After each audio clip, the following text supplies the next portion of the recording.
Hello friend, कैसे हैं आप सब लोग। आई होप आप लोग बहुत बढ़िया होंगे। मैं के आर सैनी एजुकेशन आप सभी का स्वागत करता हूं। दोस्तों यूपीएस यानी कि यूनिफाइड पेंशन स्कीम के ऊपर बात करने वाले हैं। हाल ही में श्रीमती निर्मला सीतारमण जी जो कि वित्त मंत्री है, उनका एक बयान जारी हुआ है जिसके अंदर एनपीएस को द बेस्ट स्कीम यहाँ पे बताया गया है। अगर एनपीएस इतनी सबसे बेस्ट स्कीम है तो फिर यहाँ पे यूपीएस क्यों लाया गया। 1 अप्रैल 2025 को यूपीएस का गजट नोटिफिकेशन आया, तब यहाँ पे बढ़ चढ़ के यूपीएस की तारीफ की गई। अगर एनपीएस में वाकई इतना अच्छा है तो फिर नेता वगैरह हैं, एमपी वगैरह, एमएलए वगैरह हैं, उनको एनपीएस क्यों नहीं दी जा रही है, उनको ओपीएस क्यों मिल रही है। साथ ही कर्मचारी और संगठन वगैरह हैं वो एनपीएस लेकर संतुष्ट क्यों नहीं है, ओपीएस की लगातार डिमांड क्यों कर रहे हैं। इन सबके रिगार्डिंग बात करेंगे और निर्मला सीतारमण जी ने क्या कुछ कहा एनपीएस के बारे में, उसके बारे में बात करेंगे। साथ दोस्तों यूपीएस को लेकर शिव गोपाल मिश्रा जी का हाल ही में एक बयान जारी हुआ है जिसके अंदर काफी बड़ी बड़ी चीजों की है डिमांड की गई है। एक तो 20 वर्ष के बाद पूरी पेंशन, अगर आप यूपीएस लागू रखते हैं तो इसके अंदर 20 वर्ष के बाद में पूरी पेंशन मिलनी चाहिए। और कर्मचारी का जो अंशदान है जो कि यूपीएस में नहीं मिलने वाला है, वो अगर मिलता है यूपीएस ज्वाइन करने पे तो हम जो है फिर भी कर्मचारी संगठन उसको ज्वाइन करने के लिए यहाँ पे एक बार सोच सकते हैं। जैसा कि आप सभी लोगों को पता है 1 अप्रैल 2025 को यूपीएस का गजट नोटिफिकेशन आया। 3 महीने के लिए समय था 30 जून तक, लेकिन कर्मचारी संगठनों ने उसकी तरफ रुझान नहीं दिखाया। उसके बाद 3 महीने का 30 सितंबर तक एक्सटेंशन लिया गया और 30 सितंबर तक भी जो है बहुत ही कम कर्मचारी इसको ज्वाइन किया, लगभग 2-3% कर्मचारियों ने, और उसके बाद में फिर से इसको एक्सटेंड कर दिया गया। तो सबसे पहले खबर देख लेते हैं निर्मला सीतारमण जी ने क्या कुछ कहा। देखिए दोस्तों, ये है 3/10/2025 आज की डेट का अपडेट है। रिटायरमेंट प्लानिंग के लिए बेहतरीन एनपीएस इक्विटी स्कीम्स ने दिया 13% सालाना returns. National pension system retirement planning के लिए बेहतरीन और किफायती साधन बनकर उभरा। ये कहना है वित्त मंत्री निर्मला सीतारमण जी का। इन्होंने ऐसा क्यों कहा? इन्होंने कहा है कि 13% से ज्यादा औसत सालाना रिटर्न यहाँ पे दिया है। और वहीं एनपीएस के अंतर्गत कॉर्पोरेट लोन है या फिर गवर्नमेंट सिक्योरिटीज है, उन्होंने लगभग 9% का जो है सालाना मजबूत रिटर्न दिया है। ये आंकड़े जो है एनपीएस को दुनिया के अंदर आकर्षक बनाते हैं।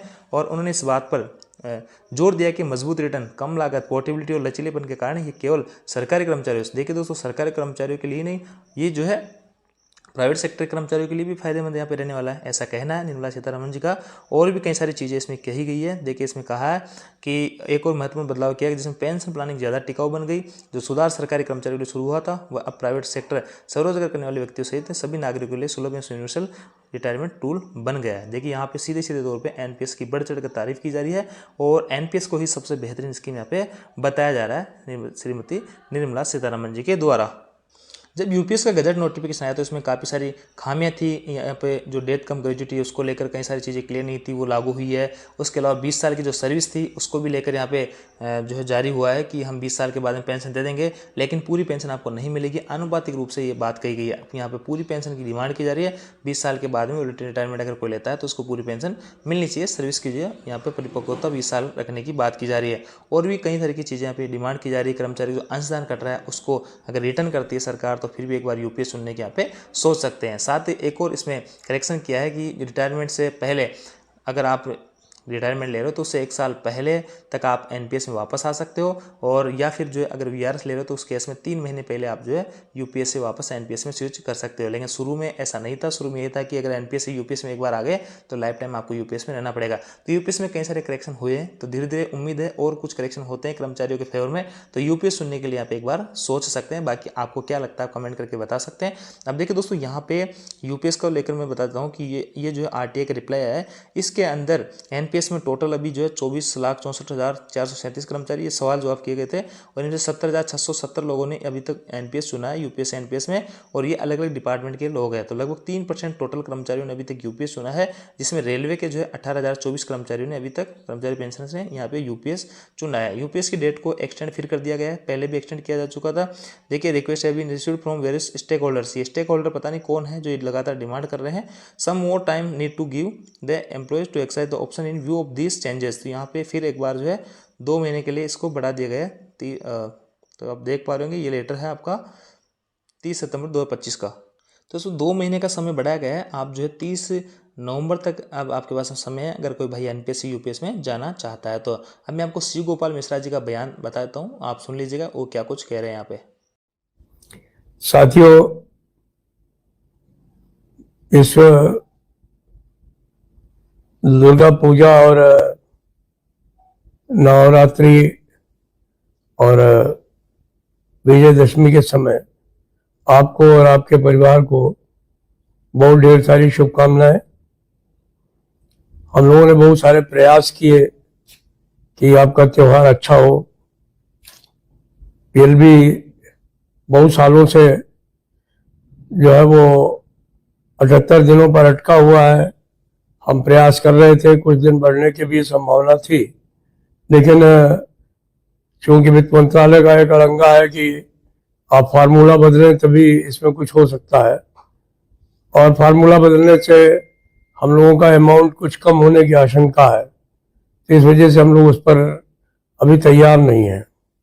बहुत सारे साथियों के मन में क्या, हम लोगों ने भी प्रधानमंत्री से लेकर के वित्त मंत्री से लेकर के हर स्तर पर इस सवाल को उठाया हुआ है कि ये जो हमारा बोनस है वो हम लोगों को जो हमारा मूल वेतन है उसके हिसाब से कैलकुलेशन किया जाए, नंबर ऑफ डेज दिए जाए।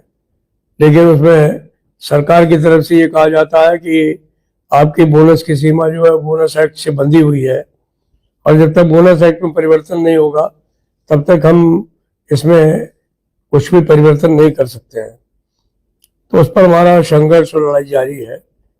आशा है कि निकट भविष्य में जो है उसमें परिवर्तन होगा और सरकार जो है वो बोनस की सीमा को बढ़ाने का काम करेगी।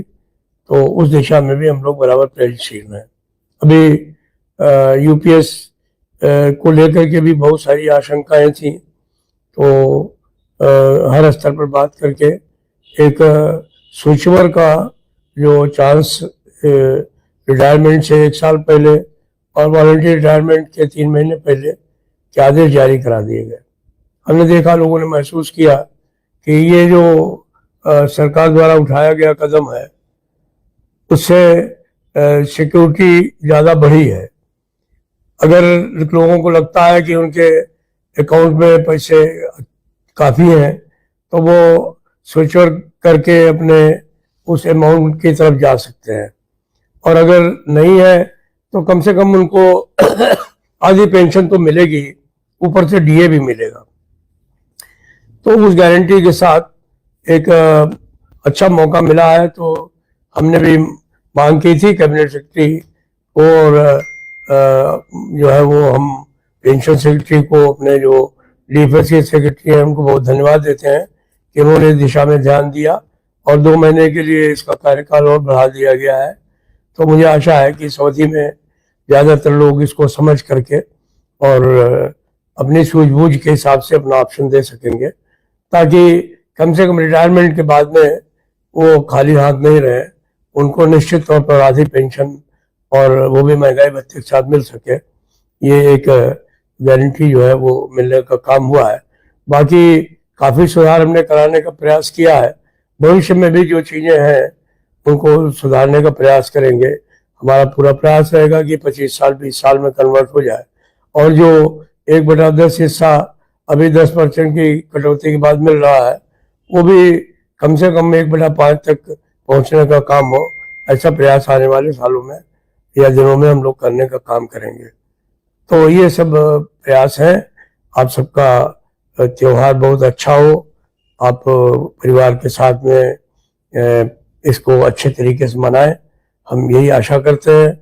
आने वाले समय में जल्दी से पे कमीशन की घोषणा हो, कार्डर स्ट्रक्चरिंग हो, हमारे रनिंग स्टाफ को माइलेज मिले, हमारे तमाम कैडर्स को जो है सेफ्टी जो उसमें लोग काम करते हैं उनको आने वाले समय में जो है वो रिस्क और हार्ड ड्यूटी अलाउंस मिल सके। तो ये सारी चीज़ें जो है मैं समझता हूँ कि, और जो भी विषय हम लोगों के शासन और सरकार के साथ चल रहे हैं उनमें हम लोगों को सफलता मिले, जिससे कि हमारे कर्मचारियों का कल्याण हो।